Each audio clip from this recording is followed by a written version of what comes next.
Perkenalkan, nama saya Diangga Samaridi. Saya dari semester 4 dari kelas Ilmu Politik B, NIM 10020123036. Dalam video kali ini, saya akan menyampaikan penjelasan mengenai pokok-pokok pemikiran ekonomi menurut Muhammad Hatta, salah satu tokoh nasional yang dikenal sebagai pendiri bangsa sekaligus wakil presiden pertama Republik Indonesia. Muhammad Hatta tidak hanya dikenal sebagai pemimpin politik saja, tetapi juga sebagai seorang pemikir yang sangat memerhatikan bagaimana sistem ekonomi Indonesia seharusnya dibangun. Dalam pandangannya, ekonomi tidak boleh hanya berorientasi pada pertumbuhan semata, tetapi harus mampu mewujudkan keadilan sosial bagi seluruh rakyat Indonesia. Salah satu inti pemikiran ekonomi Muhammad Hatta adalah terhadap sistem kapitalisme yang ada di Indonesia, yaitu kapitalisme hanya menguntungkan kelompok tertentu saja. Muhammad Hatta melihat bahwa apabila ekonomi dikuasai oleh segelintir pemodal besar, maka rakyat kecil akan terus tertinggal dan tidak memiliki daya saing. Sebagai alternatif, Muhammad Hatta menawarkan sistem ekonomi yang berbasis pada kerjasama dan kesetaraan yang melalui sistem yaitu yang bernama koperasi. Menurut Muhammad Hatta, koperasi bukan sekedar bentuk usaha biasa, melainkan sebagai sistem ekonomi yang sesuai dengan kepribadian bangsa Indonesia.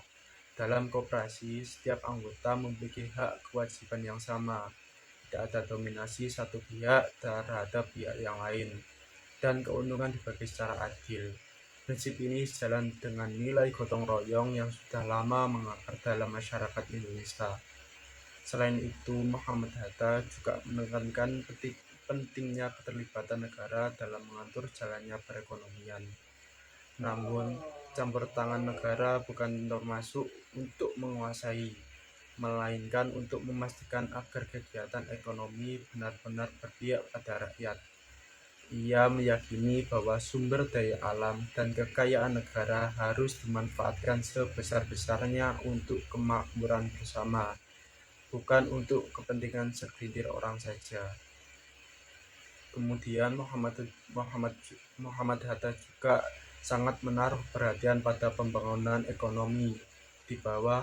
Artinya, pembangunan tidak hanya boleh terfokus pada kota-kota besar saja atau sektor industri saja, tetapi harus dimulai dari pedesaan, tempat mayoritas rakyat tinggal, seperti petani, nelayan, dan buruh harus menjadi bagian dari proses pembangunan ini, bukan hanya sebagai objek, tetapi sebagai pelaku utama.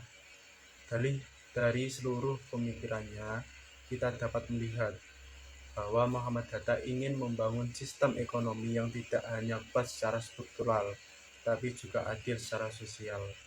Ia menginginkan ekonomi yang berpihak pada rakyat, yang menjunjung tinggi nilai kemanusiaan, dan yang mampu menciptakan kemandirian nasional.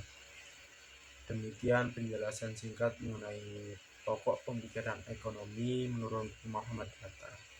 Semoga dapat menambah pemahaman kita mengenai arah pembangunan ekonomi Indonesia yang berkeadilan. Terima kasih atas perhatiannya. Ada kurang lebihnya mohon maaf. Wassalamualaikum warahmatullahi wabarakatuh.